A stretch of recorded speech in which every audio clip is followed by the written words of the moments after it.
questions towards the end of his session, and I've got a few that we're going to put to him ourselves as well. So without further ado, I would love to welcome Nigel and to invite him to tell us a little bit about your work. Nigel, I will hand over to you to share. Thank you very much. Let's just go onto the screen. So, good evening, everyone. I'm the Jewish Heritage Guide for Yorkshire.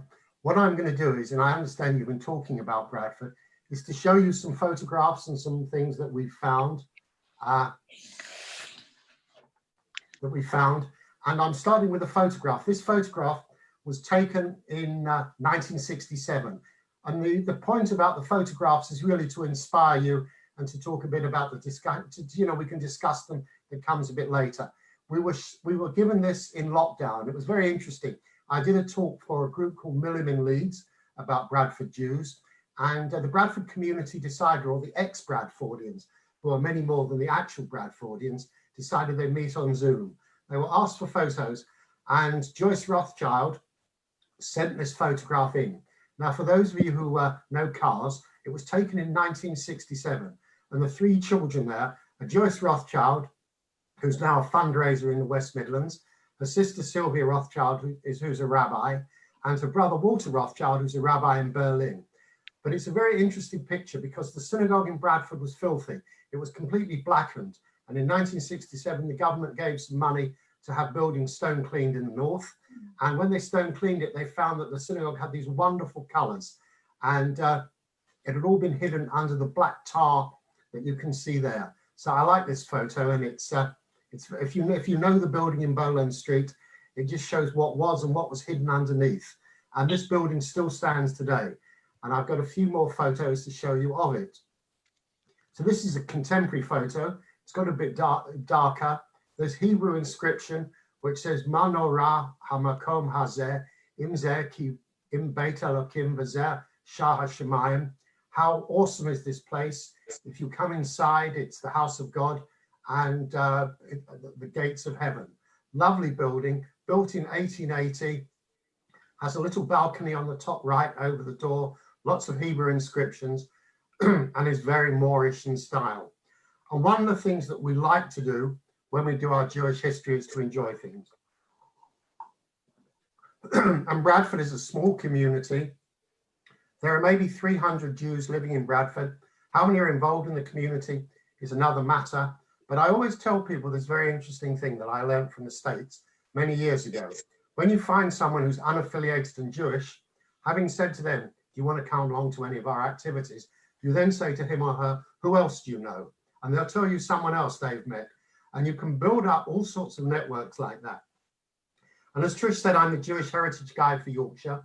And a lot of people introduce themselves to me. Some of them were people I'd even worked with when I worked for Bradford Council many years ago. And they said my mum was Jewish or my grandfather was.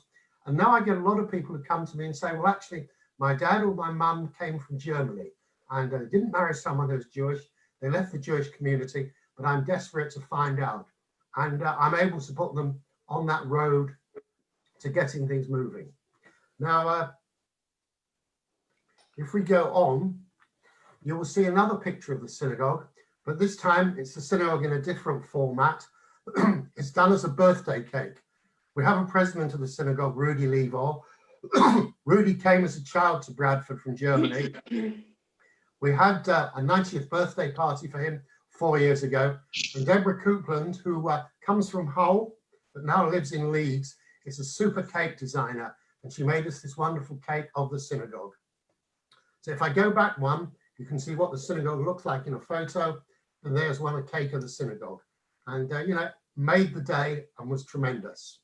And inside the synagogue, here's a picture. The synagogue was opened in 1881, foundation stone laid in 1880. And apart from the light fittings, very little has changed since that day. Very exciting building, very interesting.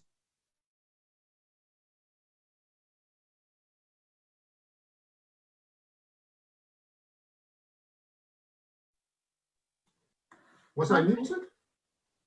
Sorry, we missed a little bit of that because you muted. I'm muted. Oh, well, I won't. So anyway, the synagogue. You were, but you're back. I'm back. Yeah, synagogue was opened in 1880.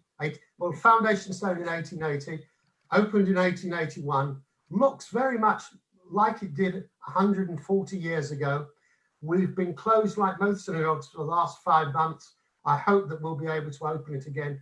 Very important building now, because it's the only Jewish building in this wonderful multicultural city of Bradford. Very exciting, very ornate. And if you want to know what the design is, it's called Geometric Islamic Design. And we had a Dutch lecturer who lived in Halifax a couple of years ago who came, and we had a synagogue full of Jews, Muslims, and architectural buffs looking at the designs. The things we'd looked at for years, he was able to explain. And what I found very interesting was, if you go into the New London Synagogue in St. John's Wood, built at the same time, or even the synagogue in Ketubah, you'll find that the El Greba Synagogue, there are lots of designs that look similar. So moving on, I said we have lots of events. Here's an event that we did for Mitzvah Day, or it's called Tzedakah Day in, I think in Urdu. Let's do a mitzvah. Among the people who are there, in the center with the cup is Rudy Levor. On his right, that's it, is Naz Shah MP, who we're a great link with. And on his left is Baroness Farsi. And behind him are all sorts of dignitaries, including my wife, from the Bradford and wider community.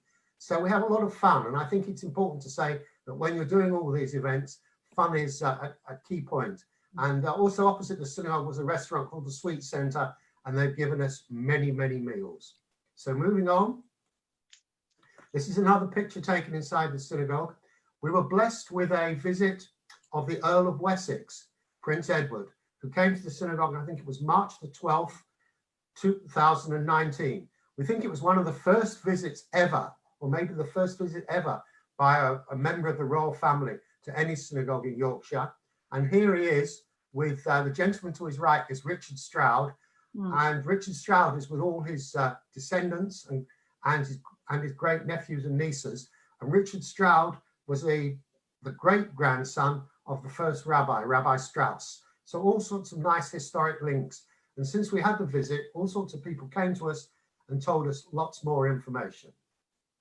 Moving on, opposite the synagogue was an electrical warehouse run by Joss Rivlin. It said trade counter and showroom. And I show because I heard a lot of you were telling me that your family ran shops. And the person who ran Joss Rivlin was a guy called Eddie Rivlin. He went to Israel for 20 years. And when he came back, he found that this sign was still up saying trade counter and showroom, even though he'd been gone 20 years and they've been selling for about the last 18. They've been selling car parts. But just to warn you, Eddie said to them, he went inside the shop, he said, I used to have that, and you know, that's my trade sign there. And that was the fatal mistake, because once the guy saw it, when I went back a few weeks later, he'd painted over it. But one thing that is interesting, and you see it now in the renovations, when the modern shop sign comes off, what's behind it? Going on. Opposite Salts Mill was a mill called Drummond's. And Drummond's was owned by a whole group of different Jewish people. It started with the Drummond family who weren't Jewish. It became owned by the Selker family. From the Selker family, it moved to the Stroud family. After the Stroud, someone called Stephen Simmons took it over. And then from Stephen Simmons, it passed into Muslim hands, and Khalid Pervez owned it. And when Stephen Simmons had it, he bought a number of companies. One was a textile company called Salts of Saltaire. Now, some of you may have been to Salts Mill. He didn't buy the mill, but he bought the textile company. And what he did was he engraved this picture of Salts Mill in the window. And it's a beautiful picture. And if you went round the boardroom where I saw it, there were all sorts of other pictures of other textile mills they owned. But one problem with buildings in Bradford, and more there possibly than anywhere in the north, is that things happen to buildings in Bradford. And this is what became of Drummond's Mill. It ended up catching fire and is now just completely a flattened site. So I always tell people, take the photos while you're inside. Take as many mementos as you can, because remember, things go, and this mill, there were wonderful artifacts in there, and they were lost. Moving on, there were two synagogues in Bradford. There was a Reform one, which I showed you, and across the road was the Orthodox Synagogue. Now, the Orthodox Synagogue closed in 1970, and the community built a purpose-built synagogue in Shipley. That synagogue lasted 42 years and is flattened now, and is a new housing development, and there's no mention of the synagogue there. But what's interesting is the old synagogue still stands, and if you go close to it, and if you stand at a certain angle, it's now an Islamic school, and you can still see the Hebrew that says, "How goodly are your tents, O Jacob," that are inside there. So, you know, interesting, you know, what mementos are there. And I take people there. Some people tell me they get bar mitzvah there. Some people tell me they got married there, but always lots of stories. And the building still stands in Bradford, now an Islamic primary school. And inside the synagogue, there are a large number of windows. This one was in memory of Mrs. Hilda Jerome, who departed her life the 27th of June, 1939. This window started in the synagogue that I just showed you. It went to the new synagogue in Shipley. And when that closed down, the community did up the Ohel, the prayer hall in the cemetery, and they put the window there. So luckily, some of the things have a longer life. But moving forward, Bradford also had a whole area called Little Germany. It's an area of 50 listed warehouses. It was called Little Germany because most of the merchants originally came from Germany. Most of them were Jewish, not all. And as I tell people, not all Germans in Bradford were Jewish, and not all Jews in Bradford were from Germany. But certainly there were a large number. And they built these huge textile warehouses. They were warehouses to store textiles. They came from the 1830s onwards. And these warehouses in this part were built in the 1870s. And they came to build Bradford to be the wool capital of the world. They were involved with the city, with charity, with all sorts of things. And if the whole lecture had been on Bradford, I could talk for hours about the merchants. But we'll go on. And here you'll see there's a monogram in the building. And this is a building for Kessler and Co. And Kessler was one of the merchants. And what's interesting is because the German Jewish merchants were active mainly between 1830 and 1914, it's a period of 84 years. So there are a lot of names and a lot of people come through there. And interestingly, a lot of people came to Bradford, they came to trade. And just like today, just like the later descendants of the Jewish community, they move on. They go on to London, they go on to Manchester, they go on to abroad, but they make new lives. And Bradford was the first place that they came to. Going forward, we take lots of walks. And this is a walk in Chapel Street in Little Germany. This is a whole group who turned up for the Bradford Literary Festival. We had a very, very, very sunny day, but I always like to take pictures of my groups. And I tell people, this is one thing you've got to do. If you're running a tour, you've got to take a group photo. Now I digress and tell you a story about Stephen Jaffe. Stephen Jaffe is from Belfast. He lives in London, and he called me up about 3 years ago, and he was interested in doing a Jewish heritage tour of Belfast. And he knew a fair bit, but he was a bit worried about what to do. And I said, the only thing you can do, Stephen, is publicize it and try it. If it works, it works. And if it doesn't, go back to the drawing board. Anyway, he tried his first tour, and he got something like 70. He got so many people along that he had to split the tour in two. And he had 50 in the morning and 50 in the afternoon. And I tell people, anyone who's in a community who wants to do a walking tour, you should just get on and do it. It's amazing who turns up. It's amazing what else they'll tell you. And you only need to start it. When I take my tours in Bradford, I only need to go to a building. I don't even need to say anything. And then someone will tell me more about it. The other thing I ought to mention, and it may apply to others of you if you have any photos, and it was nice that Ed showed that photo of the people working in the family business, is in Bradford, they have two interesting Facebook sites. One's called Memories of Old Bradford and the other's Photos of Old Bradford. The Memories of Old Bradford has 31,000. I'll repeat that, 31,000 people who've joined up for it. And the Photos of Old Bradford have 39,000 people who've joined up for it. So I put, for example, that picture of the synagogue being stone cleaned up, and I got about 100 different responses. People remembering the synagogue, people saying they had friends who were there, people saying their grandfather had worshipped there, people who were interested in the stone cleaning. But it is amazing what some of these sites do. And I know that whenever I get photos of sort of general Jewish interest about Bradford, if I put them on the Photos of Old Bradford site, I get all sorts of information from all sorts of people. And all I've done is just posted a thing. So I say to you, look on your local Facebook sites. If there's a Photos of Old Wessex, Photos of Old Cambridge or similar, Photos of Old Swansea even. It's amazing what you can do. So going forward, I don't know, is anyone on the, I don't know whether anyone's from Leeds today, but this is an interesting photo that turned up. There was in Leeds a synagogue called the Great Synagogue in Belgrave Street. It was the first synagogue purpose-built in the city. It stood in the center of town.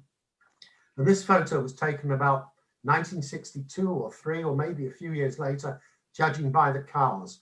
But you can see how derelict Leeds city centre is. The synagogue was knocked down in the 1980s because it was unsafe. The best artifacts were taken away and used in a new synagogue in Woodley in Leeds.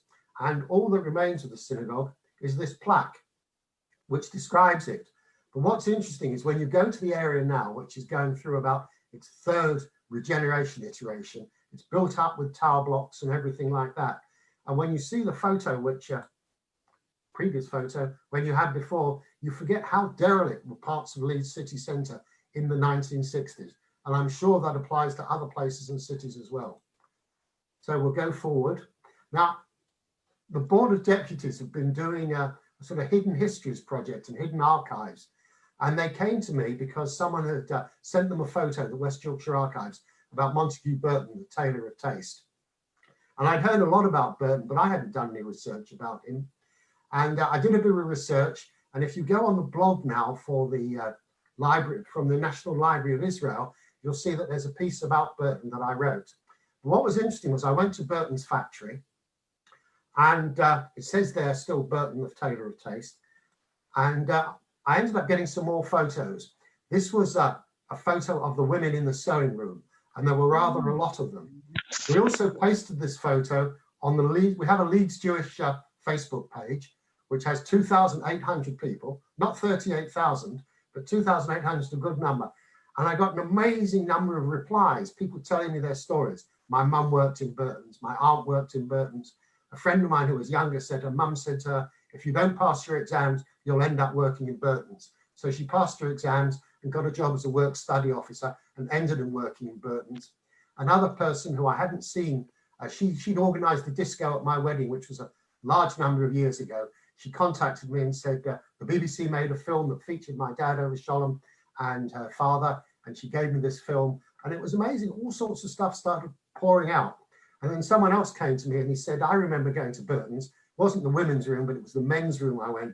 It was the biggest room I'd ever seen in my life. I went with my father before 7 o'clock. Why did we go before 7 o'clock? Because we had to go to shul, because they all davened there. They had a service in the morning because there were so many Jewish people who worked there. And it was just amazing, all the things that poured out and all the links, Burton's links with the Harrogate community, the fact that Burton owns his first shop in Chesterfield, where a number of Jews lived, and the fact that when he was naturalised, he didn't live in Leeds or Harrogate, he actually lived near Netheredge in Sheffield. So all sorts of things turned up, and I hope I'm talking on Limud about Burton, and I'll have to do some more work. But one thing that is interesting, and this relates to the smaller communities, there were a large number of Jewish industrialists who ran huge factories in places where often there weren't many Jews. Leeds, there were lots of Jews, but there were industrialists in Barnsley called Ghent, in Keighley called Peter Black, who just had huge, and Wakefield called Isaac Donner, who had huge enterprises. So another nice photo. And I've got to go forward now.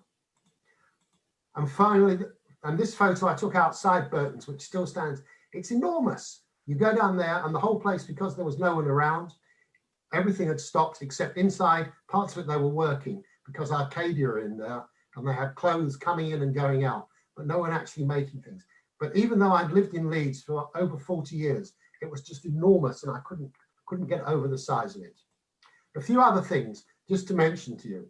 Apart from doing a lot of history, I work as a stamp and postal history dealer, and I come across a lot of things of Jewish interest. This is a letter, a registered envelope sent to Frau Lichtenberg in Bremen in Germany. It went from Bradford in the 1890s. Obviously had some money in it or something valuable. By the time it got to me, it didn't have anything there. But there's all this ephemera around, and it makes a community story. And you can sometimes buy these, you know, for only a few pounds on eBay. And so if we go forward to the next one, this was a card from Poland that was sent to a Miss a Mr. Kaplan at 51 Carlisle Street, Belfast, Ireland. I don't know whether we've got any Yiddish readers here, but it was given to me by Stephen Jaffe to translate, and we got it translated. And basically, it's a guy writing to his sister-in-law who says, I'm not feeling so good. It's all a bit black here, but my son is getting married. We need a bit of money for the wedding, and it would be very nice if you could send 400 marks to buy the talit. It's a bit like the old-fashioned equivalent of the John Lewis wedding list. But this turned up, and it's just a nice memento. And when they finally get, and they're hoping to have a Belfast Jewish museum, they'll put this in there. And since I got this, I talked to a colleague in Belfast and said, is there anyone who's interested in old postcards from Eastern Europe? If you ever see a stamp shop, if you go and look for old things from Eastern Europe, you'll always find Jewish things among them. And if it's in the town you live in, you might be surprised what turns up. So I just show this as something that turned up last week. And finally, this, as you know, is a Ketubah. This is a Hebrew marriage certificate. It actually was the first Hebrew marriage certificate for any marriage that was solemnized in the Bradford Hebrew congregation. But what was interesting was that they didn't solemnize the marriage in Bradford, they solemnized the marriage in Huddersfield. And Bradford was like this centre, and if you lived in Huddersfield or Halifax or anywhere outside Leeds, you tended to go to Bradford. Now, I don't think, I can try. Does my pointer work on the screen? I don't think it does. But if you look on the script, if you look on the third line, the last word of the screen is the word Huddersfield. And it's a traditional Hebrew marriage certificate, but it says he was married, the couple were married in Huddersfield. They were the first Jewish marriage. And where did I get it? It turned out that there was a young lad who died in the First World War. It's like many tragic First World War stories. His name was Freeman. He came from Huddersfield. Freeman, that's it. He came from Huddersfield. He was awarded the military medal, and the next day he dies on the Somme. But we found out that his grandfather was a cinema owner, and this was his grandfather's Ketubah marriage certificate. But interestingly, I found his great-grandson in Leeds, and he had the family documents. So it is amazing how much stuff there is available. So I think this is the last one. No, the last one is this Bradford Jewish Heritage Trail. And if anyone wants one, they can just email me, and we can get one out to them. But I just hope I've inspired you by some of the things I've found. And just to say, there's lots out there. So I think Trish has got some questions for me. Is that right?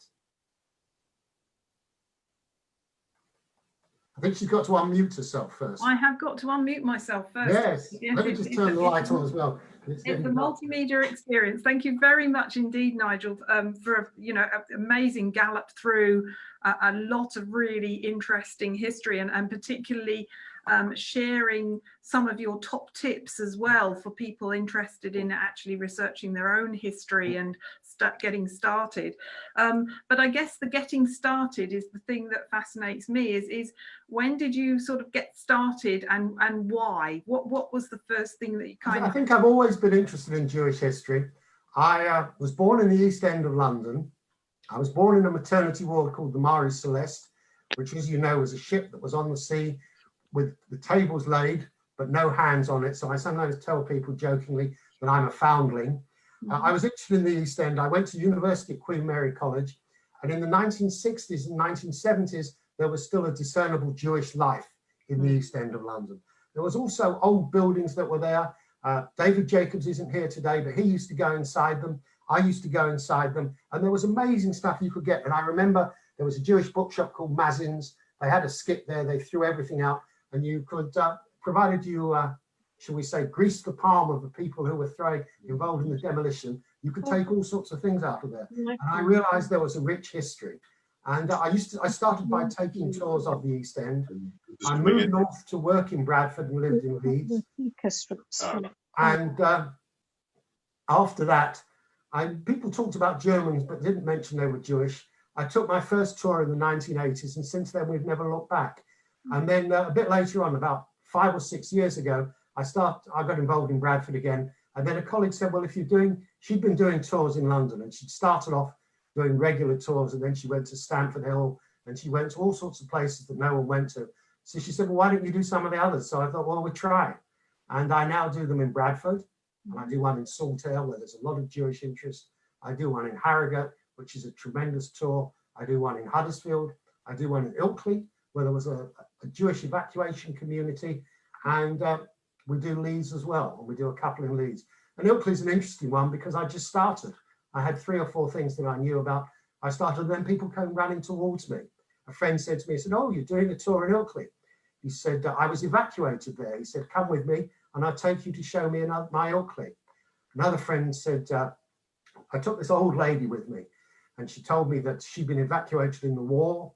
She told me about the Bluebell Wood. She said, "I had my first kiss in the Bluebell Wood in Ilkley." All sorts of stories. Another friend said, I've got a friend who was evacuated, and he produced, and this guy I met, who was an accountant now in Stanmore, or a retired one, and he produced his siddur given to him on his bar mitzvah by the Ilkley Hebrew congregation. And then there are all sorts of links.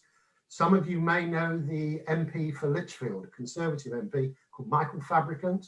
Mm-hmm. You remember, any of you know Michael Fabricant?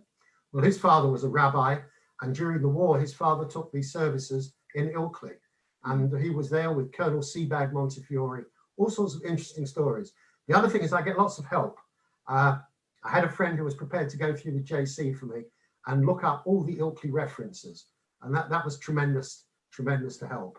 Mm. And there was one sad one, because as you may know, there's a lot of work being done on the Willesden Cemetery. And there was a boy who dies in hospital in Ilkley in about 1942. He comes originally from Forest Gate in London. His parents were evacuated up in the northeast in Northumbria, and the boy is buried back at Willesden Cemetery in the Jewish military plot. But all sorts of interesting stories come up, and I just tell people, start. Mm. Start. So did you sort of, it sounds as if you've answered a question I did have, which is, you start with the place rather than the people, or does it vary depending on what you're looking at? Well, sometimes there are all sorts of places. I see, is Brenda's here with her husband from Hartlepool, originally from Hartlepool? Right, well, they're from Hartlepool. In Hartlepool, there's a Jewish cemetery at a place called Spine Cop. You have to be careful how you use the sat-nav, because you can't necessarily find it the first time. And Gwendolyn Lamb, who I see here as well, took me up to see this cemetery. Now, if you have an old Jewish cemetery, that's an amazing place to start. Mm. I went up to, I was taken up to Hartlepool. Once you've seen that cemetery, you want to research the Jewish community. And one of the key things is there's a Dutch name in there, beginning with L. That's, as I have Dutch origins, I was very interested. But there are always places you can start. Sometimes it's a cemetery, sometimes it's an old synagogue, sometimes it's a photograph, all sorts of, amazing things. Ed was saying that he's from Southport. And I have friends, I think Ghislaine and Adrian are here, Ghislaine and Adrian Fletcher. They invited me one New Year's Eve, and I met someone there who was the under-sheriff for Lancashire. And he proceeded to tell me, we got talking, he said he came from London, and his family came from London. And I said, "Where are they from?" And he said, "Canning Town." And Canning Town, which is in Newham, most probably means nothing to any of you there. But to me, it was like hitting pay dirt. It was like mining gold, because I'd grown up in a synagogue in northeast London called Wanston Woodford. And my father used to recur to most of the community as the Canning Town Irregulars. These were all people who ran shops or market stalls in Canning Town who'd made their way to Ilford. But what was great was he then proceeded to send me a photograph taken in 1921 of all the Cheder kids, all 100 of them, the boys with their Baker Boy hats. They'd gone on an outing to Southend. On the back were all the names. And I recognized all those names from the 1920s when I grew up in the 1960s as people who'd moved to Woodford. So it's amazing what turns up. And I just say, start, find anything. And I also believe that in most places in Britain, you can find something, something Jewish. There's something there.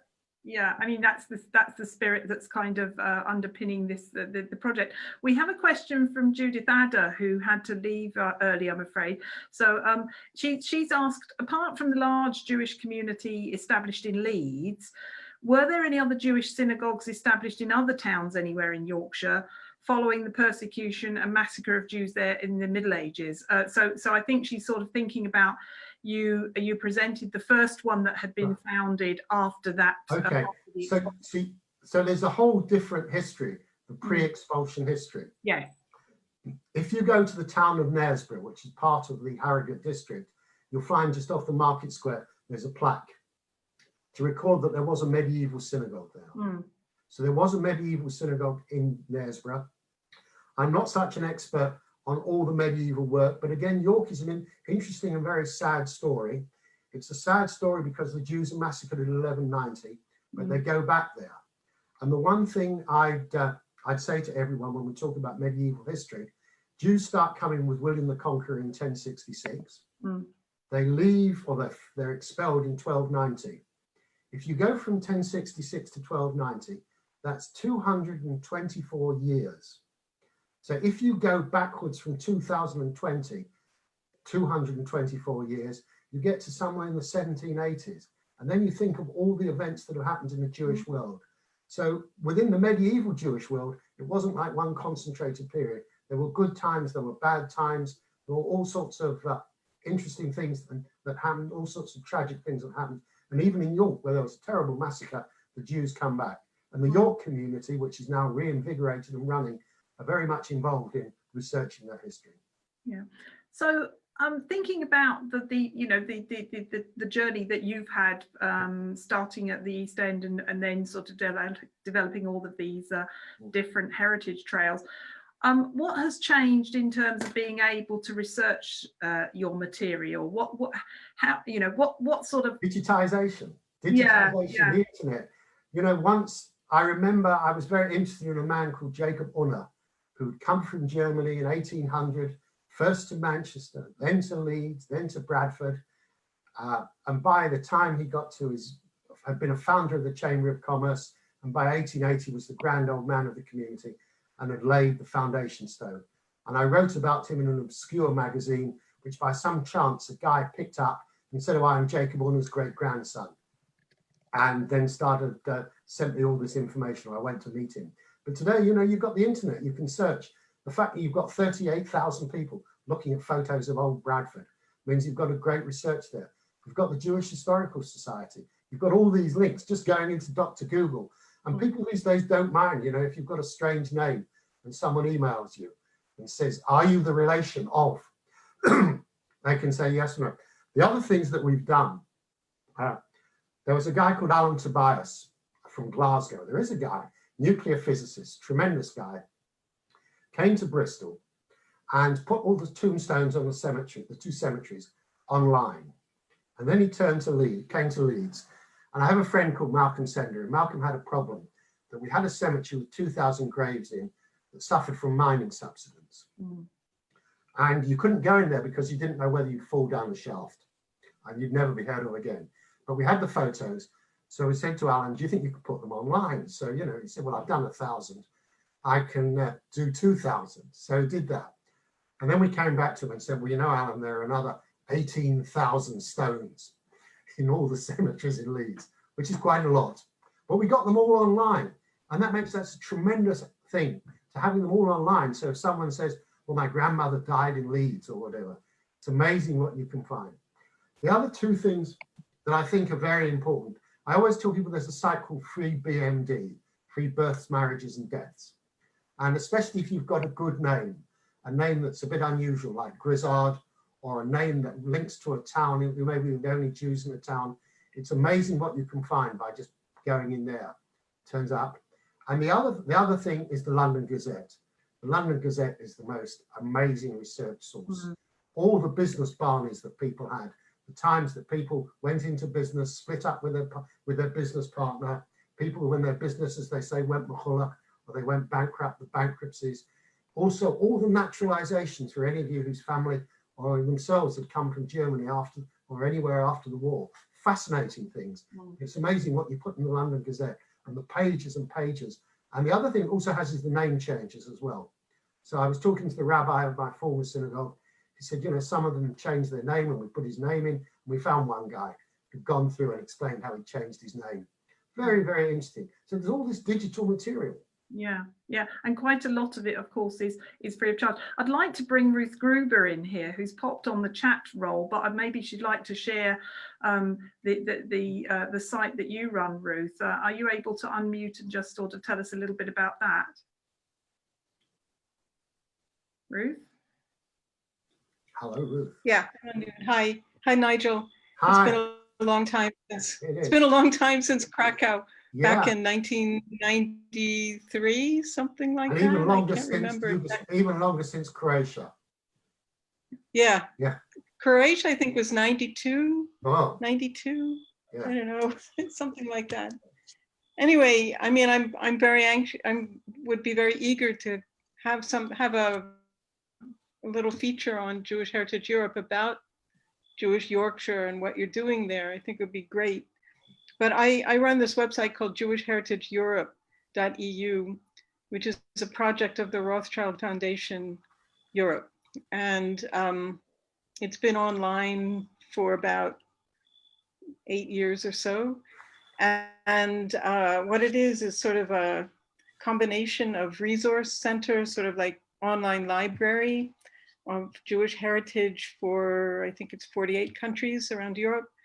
And also a constant sort of Reuters type news feed or news service about Jewish heritage developments in Europe.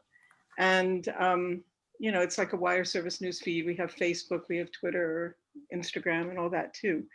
And I like to feature stories about what people are doing. There's a lot of tourism stories and all of that. I think we featured a walk that you were leading. I can't remember if it was a digital walk or one of your walks. I don't know. If I find out about things, I put, it was last year, I guess. So it was a real one that you were doing, an actual one. So it's you know, Nigel is absolutely right about this digital revolution, I guess, or evolution, since when we first met, when there wasn't anything online. And it's hard to remember those days and how people could find out information, how difficult it could be. But now we try to collate a lot of it on Jewish Heritage Europe, and we're not a one-stop shop, but we have a real hub for finding out about what's going on and resources and all that. So it's worth a look. And as I said, Nigel, I would love to feature very happy the Jewish on it. Great. We'll talk privately, I mean, off when this is finished. I really want to. Yeah. We're very interested in hearing anything else. Apart from the digital, one of the other things that's very useful is the old trade directories. You remember the Kelly's directories? And certainly in Bradford, someone very kindly reproduced the 1850 directory, the 1870 directory, and the 1911 directory. And just being able to buy those for about £15 each, to have them, was absolutely wonderful, because digital is fantastic. But if you can actually have the physical thing and go through it, and I was able to go through the Bradford one, looking at different, and it had the merchants and their everyone and their occupations. We were able to find Jewish families. So there are all sorts of other things and other sources that you can get hold of. And, you know, you can always use, you know, local, especially as so many Jews are in business, especially from the immigrant generation they set up. You know, it's amazing what you can find.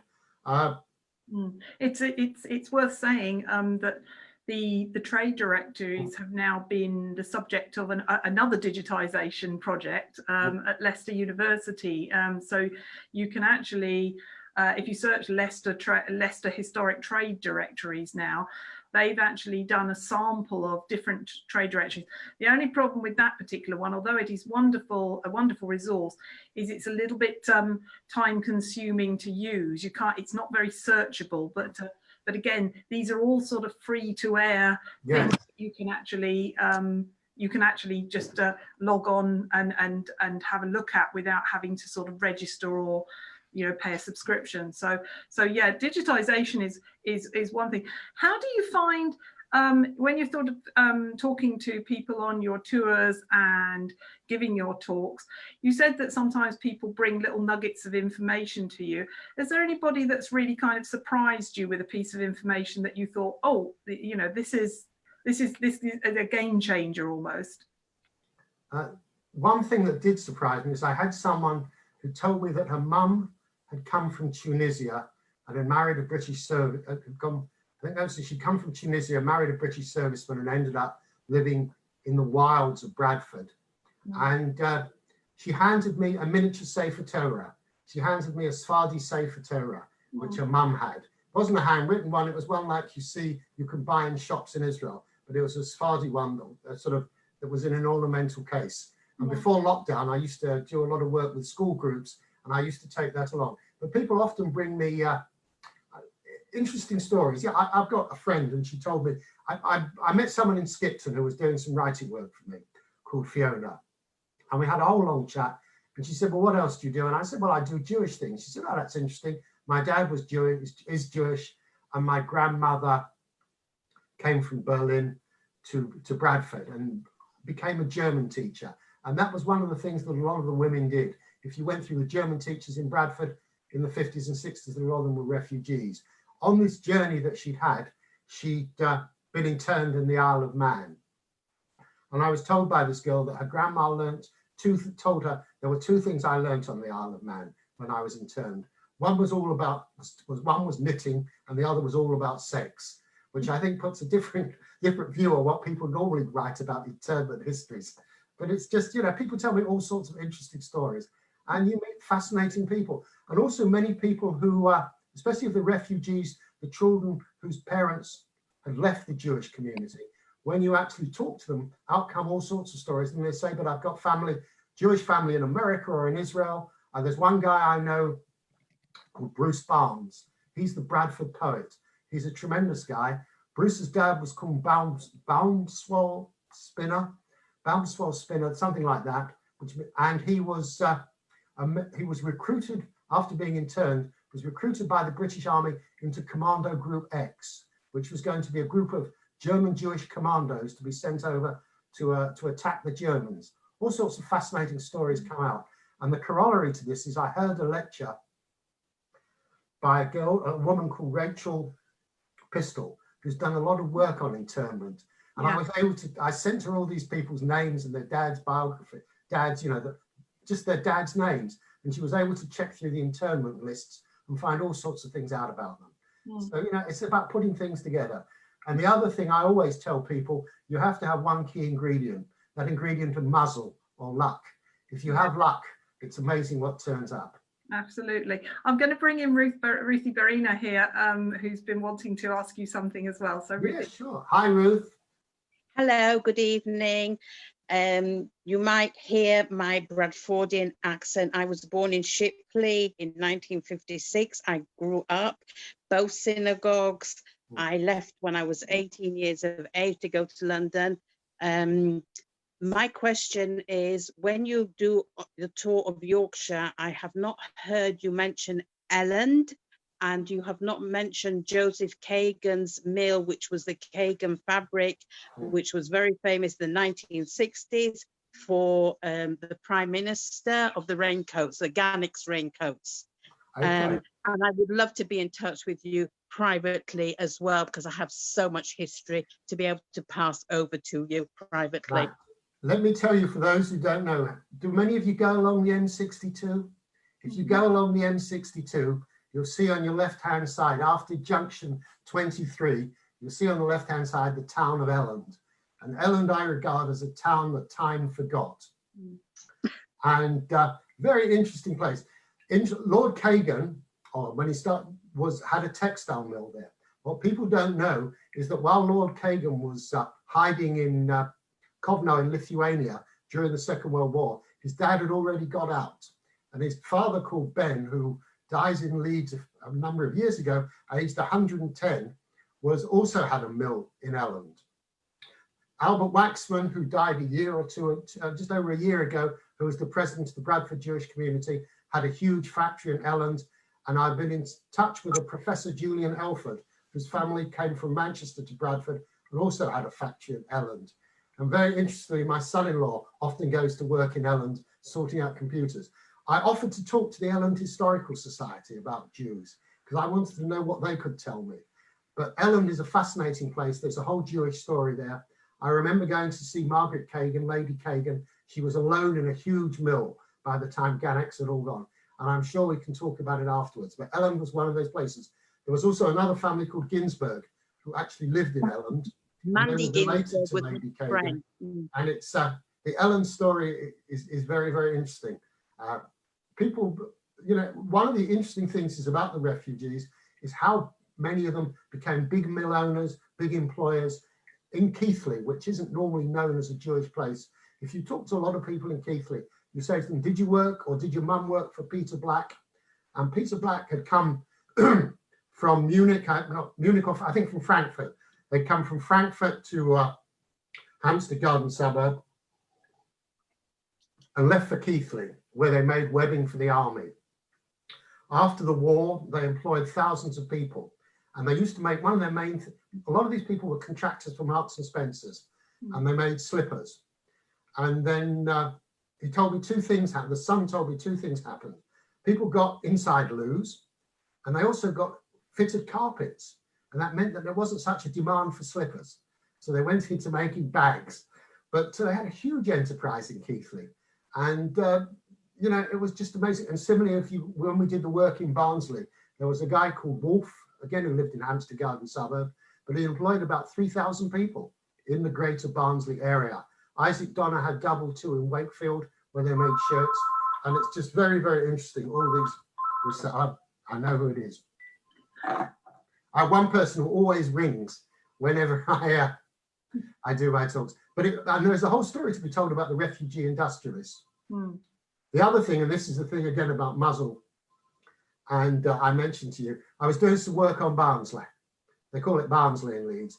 And I'm never sure, it, you know, and a friend said, well, you know, there was a synagogue there once and there was a Jewish community. And I just happened to get in touch. A guy got in touch with me about Limud. And he said, when I last knew him in London, he was a medical student and now he was a retired GP. So that gives an idea of how long it was we'd last been in touch. And I said, I'm doing some work on Barnsley. And he said, that's interesting. He said, my dad came from Germany and he got his first job in Barnsley. And I've got all the correspondence. And his dad had been an engineer, an electrical engineer, making lamps for miners. So it's amazing what you can find. The other thing, and this was very, very interesting about Barnsley to tell you, the Barnsley Chronicle, bless them, had been digitized. The fact that it had been digitized was just wonderful. And you could go to the Barnsley Chronicle and just put in the word JEW, and it would search for all sorts of things. And we found that the president of the Board of Deputies, after Kristallnacht, had come and addressed the miners' welfare in Barnsley. We found that there was a Jewish wrestler who'd come to fight a German in Barnsley in a sort of an important match in the 1930s. And we found all sorts of very interesting references. So it's amazing what there is there. So how do you make perhaps the connections between places as well? I'm interested, if I could rewind you a little bit, you were talking about people being evacuated to Ilkley. Yeah. Were they evacuated from the major Yorkshire cities around, or did they come from further afield, do you know? Most of them seem to have come, the majority came from Leeds, and they went back to Leeds to have, you know, to run their businesses. But for some reason, they moved out to Ilkley. I mean, it's only today it's only a 30-minute journey, but they were evacuated. And for those people who live in the London periphery, one of the rabbis in Leeds was born in Amersham, which isn't traditionally a Jewish district. And his family had come from Hungary and they lived out in Amersham. But what I didn't realize was he was born in 1950, he told me, and by then everyone had gone back. But there were literally thousands of Jews who moved out there. And there were two sisters called Solomon who'd written a very interesting book called The Rabbi Who Wore a Green Jacket. Who talked about the evacuees and about one large family who needed somewhere to live and how they managed to get a railway carriage to live in. But evacuation is a whole thing, the whole fact that they came back. And simply with Ilkley, I remember Cliff Barnett had come, he told me, he said, I was bombed out of Hull. Hull was tremendously bombed. I'm sure there are a few people from Hull here on the thing. And he said that his mum and his dad and him got on the bus, got on the train, they went to Leeds station, they got on a bus and they asked the conductor, where can you drop us off where we can find some lodgings? And his dad ended up becoming the secretary of the Ilkley Shul, and Cliff passed to me, gave to me a copy of the Rosh Hashanah timetable for Ilkley, you know, so which he'd had in a prayer book, most probably since 1944, which is just wonderful. But the interesting thing about it is they all went home. Yes, and that was I guess that was the next sort of question. So over the years, you must have collected, you know, quite an amazing a lot of materials and things that people have passed to you, and so what do you do with them in terms of storing them? Do you pass them to the local history societies? Do you have a fantastic library that we'd all love to come and visit? What happens to all these materials? I think, like lots of people, they end up in your memory. Yeah. But about digitization, I've got a nice picture library. I always take pictures and I scan them in, and I scan the documents in. But I don't have like a lot of them are things that people show me, like the Ketubah, where you photograph it and give it back to them. Yeah. So, but I think a lot of it is, like most of us, is in my memory. A lot of them are incidents, and a lot of them are stories, and you know. But I haven't written the long history. I mean, while we're talking about books, I've got here this book. Have you ever seen it? Philanthropy, Consensus and Bruegges. Aha, snap, yes. Has anyone seen this book? It is the most amazing book written by John Cowell, and it runs to over 700 pages. And you've got one as well, and it sort of lists everyone who's anyone in Southport with a description of them. Most, you know, fulsome descriptions of all sorts of communal Brueggesses. Just absolutely interesting.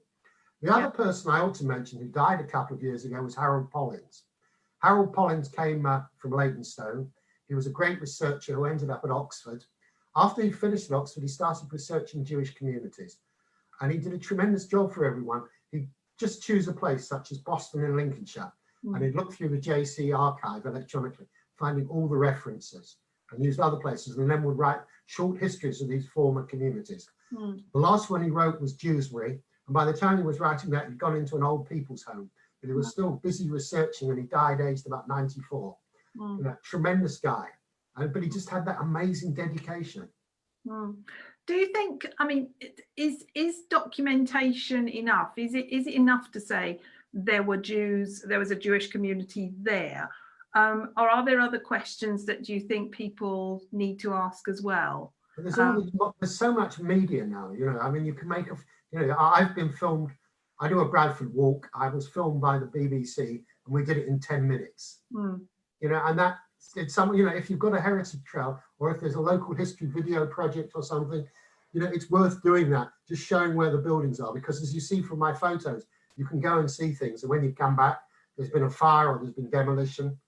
And it is important just to ask people, because I think people now are interested, and especially in the last few months, if they've been clearing out old photos or anything, ask them. I don't know whether I imagine there's a photograph. Have we got anyone here from Hull?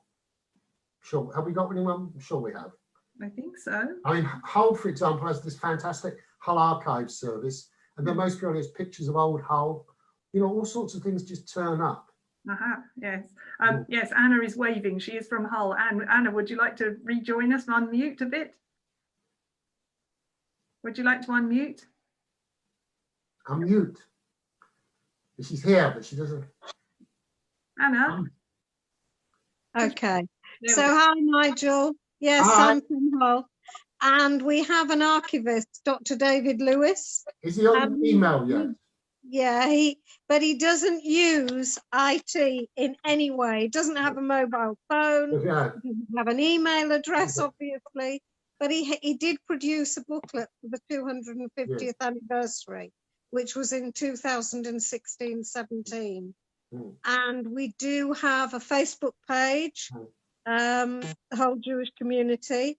And we also have Dr. Nick Evans, who's at the university, who isn't Jewish, but he's done an awful lot of research. He got me the papers for my grandfather's immigration, and he speaks about the immigration. Of course, people came through Hull. Over a million people came through the city of Hull en route for Leeds, Manchester, Liverpool, and New York. And some of us stayed and are still here. Well, that's right. And the interesting thing is Hull has a place called the Hull History Centre. Yes, that's an amazing place. I've been in there. We were able to get hold of a book. There was a great worry that some of the girls, single girls who came on their own, would be taken off to work in brothels. And it was a big thing called white slaving. And we found the book where it lists all the Jewish girls who come on their own, and the fact that someone meets them at the dock, makes sure that no one else is tries to take them away, and follows them, makes sure that they get to their destination. Very, very interesting. All sorts of amazing things there. And the fact, you know, Leeds is 60 miles west of Hull. It's the first English-speaking place that people come to, and it's also a good sewing centre. So if you were Jewish, a lot of people stay. But as you say, over 1 million people come through. There's a plaque at Hull Paragon Station hidden now. It used to be nuts. Have you seen? They've moved it. They moved it right up to. There's a thing called Emigrants Platform. But when I took my American friends there, they said, "Why are you walking up there?" I said, "Well, they've come from New York. We're going to see the plaque." And there's a plaque at Hull Station unveiled by the president of the borough of Brooklyn and the leader of Hull City Council. Amazing things you can find. And there's Emigrants Platform.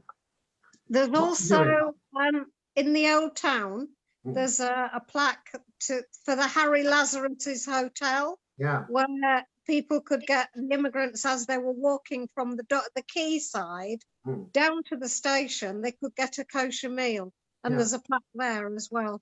Yeah, and the fact about it was that this trade goes on for about 30 years, from 1880 to about 1914. The shipping companies are involved in it. They know, about it, and it's a whole migrant business. And the whole community's job was to get people off the boat, clean them up, give them a meal, put them on a train, and say goodbye. Some stayed, and a lot of others went. And of those who stayed, most of their descendants left as well. No, sadly, that's true. Yeah. But Hull's trying to regenerate itself, isn't it? City of culture. We do our best. Yeah. And we had Spencer Tunick there as well. That's right. We did. You know about Spencer Tunick, any of you?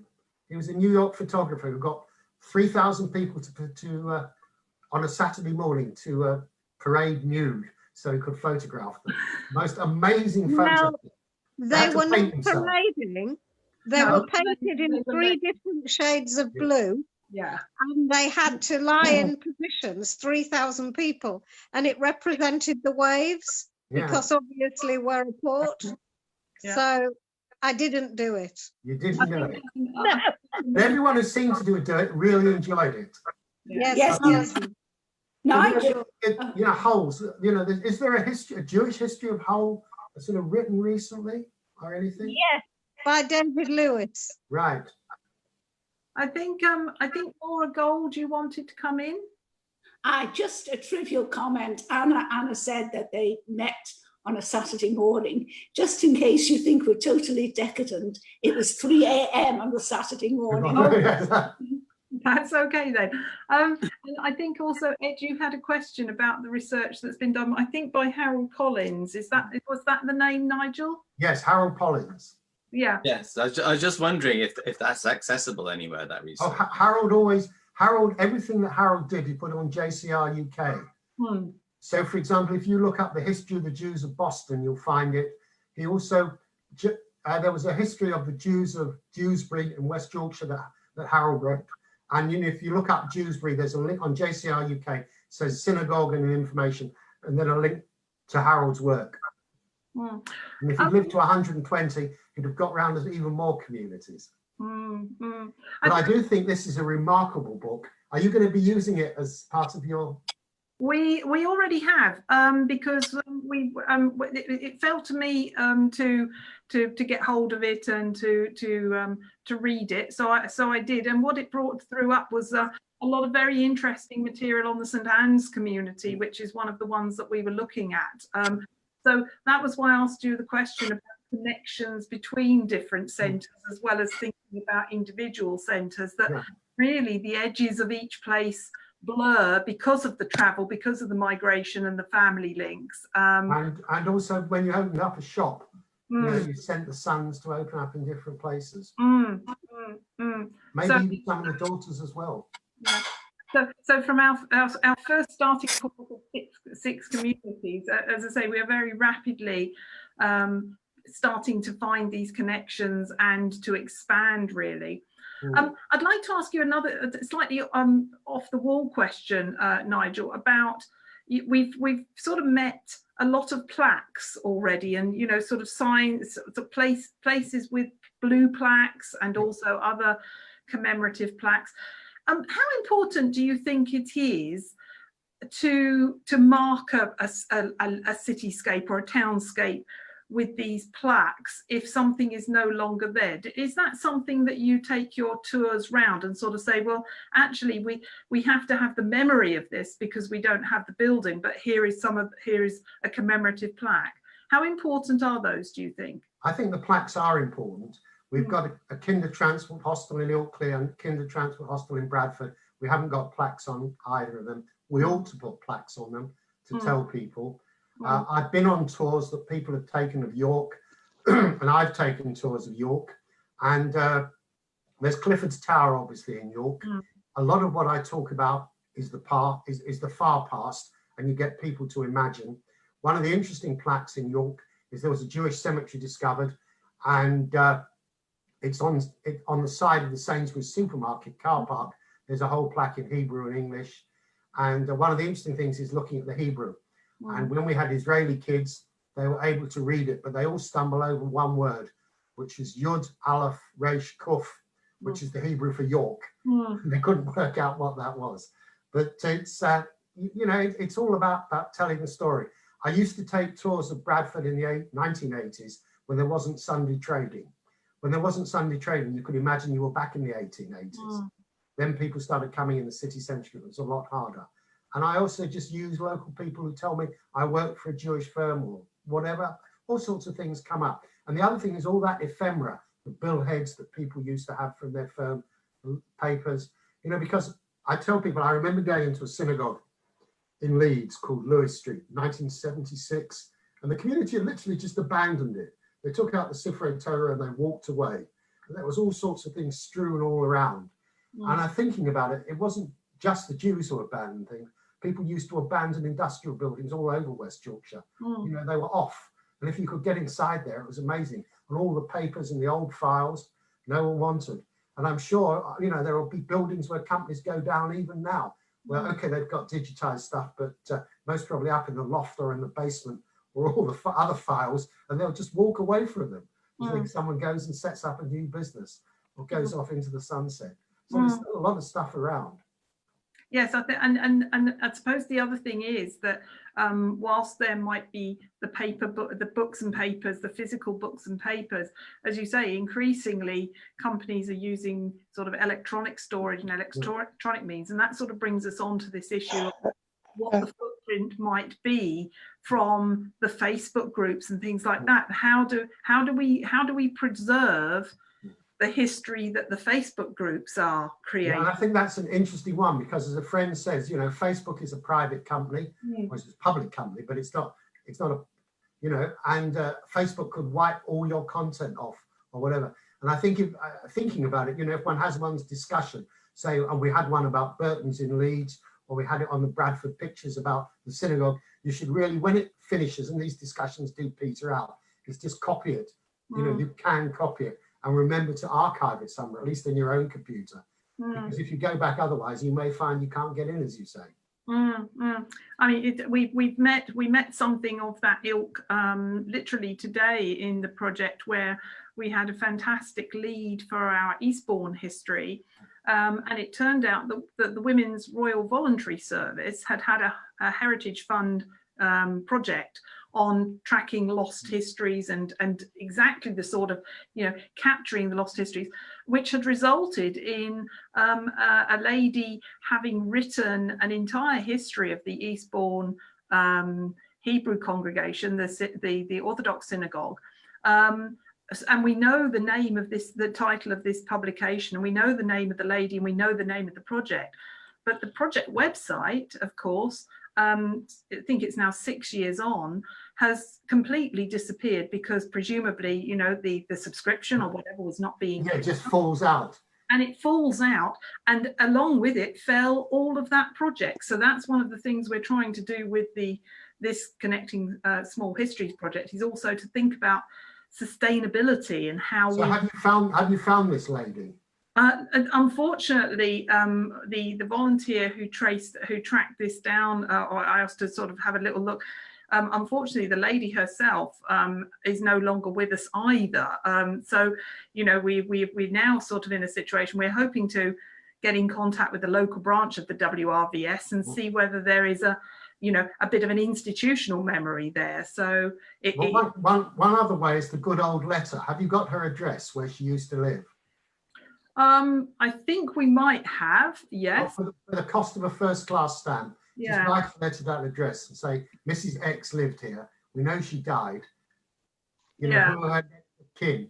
And because someone will be part, you know, who are they? And maybe that'll help you. Is that something that you've done? Because that's well, we used to. I write postal things, and I'll write to people. You know, if you know, look at, we were talking about Hull. If you want to contact Dr. Lewis in Hull, you have to write him a letter. So you know, it's worth. I always say it's worth it. It's what's it going to cost you? Second class stamp, you stick, or first class, so it looks important. 76p, and you're just going to say, "One, if you can help me, we're trying to track because she wrote this thing." You might, you know, you can only say no. Yeah. Well, we're having a fantastic session here, and as we're having the session, we have people still joining us this evening. That's great. That's fantastic to see as well. Yeah, I mean, the thing I'd love to do is to be able to take you on some of the tours. You know, to actually, because it's good getting people together, and it's good getting out, and it's good walking. And one of the places you've got to go when we can go back is to Spy and Cop. You have to go to the cemetery in Hartlepool. It's the most amazing place to go to, just to go up that hill. And to go up and to see there's a new housing development that's been built. Yeah. Where once, I see Bernard. Martin, I'm Martin Levinson. I'm still the owner of the West Hartlepool Hebrew Congregation Cemetery. The surname you were looking for, Nigel, was Lottinger. Lottinger, that's it. And the actual postal address of the cemetery is, fittingly enough, Old Cemetery Road.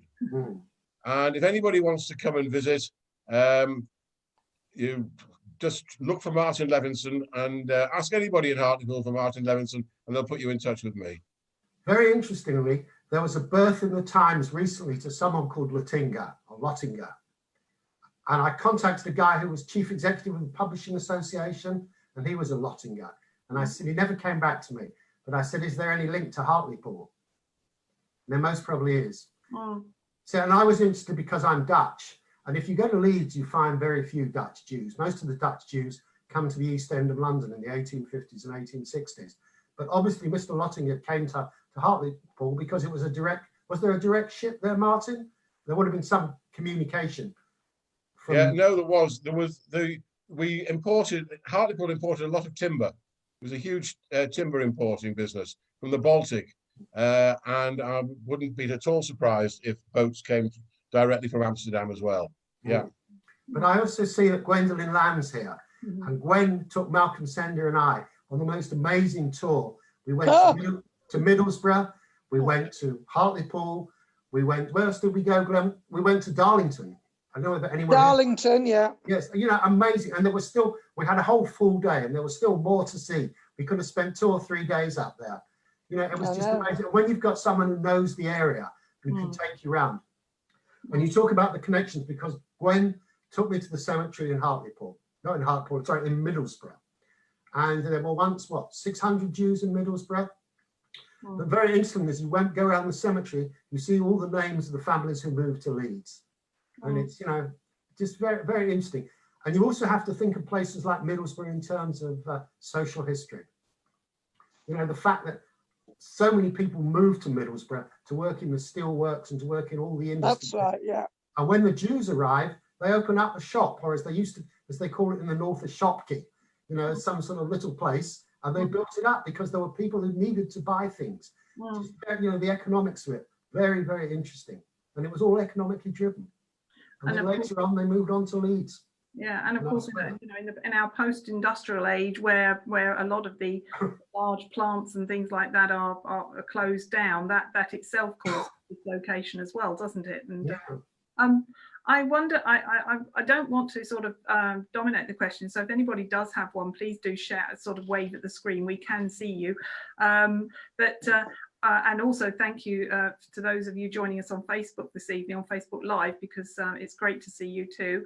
But I just wanted to ask Nigel what the current project is, or what the future project might be. Where next? Where next? I think Burton's has fascinated me. And I was asked by the Board of Deputies to talk about a photograph of women who were getting sun ray treatment at Burton's. And I'm now going to do something on Limud for Burton's. So Burton's is one of the next things to do. But I really like to just get back and get out and take people around. That's my great joy and great enjoyment. And, you know, I had a whole lot of groups booked for this summer. And obviously they've all gone, you know, it's not happening. So Burton's is the main project. And then we'll see where we go from there. And one strange thing that happened, and this was to do with statistics, because I was interested in that. You know that in the 2011 census, they asked everyone their religion. And you didn't think much more about it. And it's all a long time ago. And the statistical office, the Office of National Statistics produced all sorts of tables and publications. And then they didn't use it much more. And then during the coronavirus crisis, they produced a list by religion of numbers of people who'd unfortunately died. And I was fascinated and a bit surprised, I think, to find that they'd run all the coronavirus deaths against the religion that those people had given during the 2011 census. And that's how they ended up with the Jewish, the Sikh and the Hindu totals. And it was just, I'm still a bit concerned about it, but on a computing basis, 50 million or 60 million isn't that big a thing to handle with. But the fact was that they used it, and it's, I'm interested in looking at that further. So main project at the moment is Burton's. Yeah. Oh, well, I mean, and so in terms of the Burton's project, what sorts of things do you need? Because we've had a number of speakers who have sort of said, I'm currently working on this and I need information on this, that and the other. Is there anything that we can... I always want to know any stories of people who work for Burton's, maybe in the shops, because in Leeds they worked in the factories, but Burton's ran shops all over the place. Of course, yeah. I've been to Darwin in Lancashire, and I came to a chemist shop that was once a Burton's, and they used to put foundation stones at the bottom where it said which member of the family opened the shop. I also, for my own personal interest, want to get into the site, which, you know, normally would be a bit difficult, but now I'm not sure how I will. But, you know, if you can go through all the offices, and especially the headquarters, the headquarters is being used as an ESOL, English as a Second Language project. And that's where you want to go, because it's amazing often what turns up that's still left there. But you can't, but, you know, it's all locked and barred. And I'll get in there somehow. Yeah, absolutely. Well, but, you know, the best of luck with that. And I think everybody will agree that you've given us a fantastic session this evening, taking us through not just one, but loads of different communities and localities as well, and given us some tips to, you know, take photos where we can, keep your photos, keep your items, and certainly don't throw away all the ephemera, all of the little things that you think aren't important, because for historians in the future they will be. So hang on to your books and papers. And buy yourself a decent scanner as well. And buy yourself a decent scanner. That's one for our shopping list, Ed. So when the grandchildren come to you and say, "What do you want for Christmas?" Say, "I want a decent scanner." That's it. Excellent. And that I think is probably a really decent top tip as well. Yeah. Can I thank you? Hanukkah, not Christmas. Hanukkah. Hanukkah. Okay. Yeah. I've been corrected. Did you? Can I ask Ruth one question? Ruth, did you ever go to the Busby's Grotto for Christmas? Yes. Whenever I take a trip of Bradford, if I mention the Busby's Grotto, people there, Busby's was one of the great department stores. Anyway, back to you, Trish. No, that's absolutely fine. You know, and there's another landmark we need to have a plaque on in some way, shape or form, the Busby's Grotto in people's memories. So thank you so much this evening. My pleasure. For giving us such a fantastic presentation. And I'm sure, I hope you'll join us for other parts of the project. We have a lot of reading festivals still to go, but we also have our history festival in March 2022, and 21, all things being equal and being able to get together. Let's hope we can. But for the time being, I'd like to thank you and to thank everybody for coming this evening, and to remind you that the History Festival, the History Reading Festival, goes on, and our next event will be next Monday evening, and you can have a look at the JSCN Heritage Hub website for the programme, or just get in touch with us via the heritage@jscn.org.uk email address. Thank you so much, Nigel, and thank you to everybody for coming. I think just to say, it's my pleasure. And once all of this is all over and we can actually travel and people, I'm always happy to come and talk to groups. We will all come and see you for sure. Yeah, that's great. Yeah, I think you've absolutely made us want to come and come on one of your walks. So yeah, thank you so much. My pleasure. And I'll just finish off by saying, if you missed any of tonight's event, we have it from more or less the first words, and it's archived on Facebook. So if you've got a Facebook account, in fact, you might not even need a Facebook account. You can catch up and watch it all again if you like. Good night to everybody. Thanks for coming. Good night to everybody. Thank you. Bye. See you again soon. Night. Trish, Yes. I can do Tuesday or Wednesday next week.